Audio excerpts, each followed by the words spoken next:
The 10th season of the American television sitcom Frasier aired on NBC from September 24, 2002 to May 20, 2003.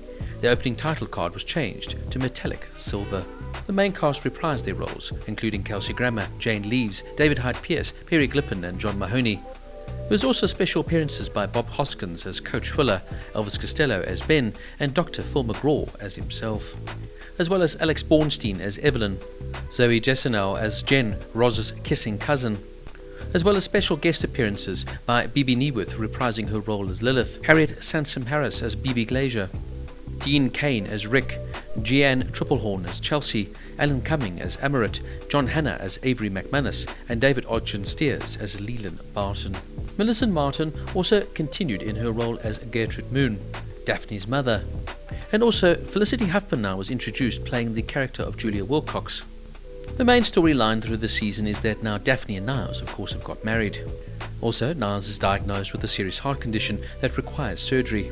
Frasier also meets Julia Wilcox, with whom he begins to have a brief affair, much to Roz's chagrin. And Roz is also offered a job at a rival radio station. Now, season 10 of Frasier marks a pivotal point in the show's long, illustrious run. At this stage, the series had already secured its place in sitcom history, but with the cast aging and the plots shifting towards more mature territory, the season can feel like both a continuation and a reflection on the show's lasting appeal. Obviously, one of the strong points of the show is the character development. Frasier in this season, of course, is perpetually on the prowl, trying to find the next love of his life. But he is also finally setting into a more reflective phase of life. He's still the neurotic, snobbish character we've known from before, but there's a deeper, more introspective side that emerges in season 10. A hallmark of the show has always been its sharp wit, clever wordplay and its intellectual humour, and the season delivers this in spades. Look, by season 10, of course, the show wasn't as fresh as the earlier seasons, but it still packs a punch, and the interplay here between Frasier and his brother Niles always remains a highlight. For me, my one gripe though with the later seasons has been Niles and Daphne's relationship.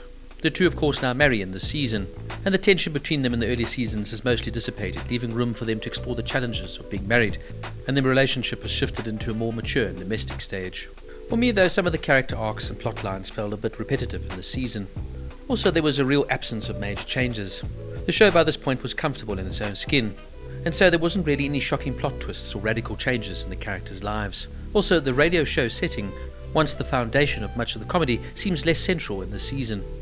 Look, don't get me wrong, Frasier Season 10 is undeniably a solid entry in the series, but by no means without its drawbacks. Still, this show will go down as one of the greatest sitcoms ever made.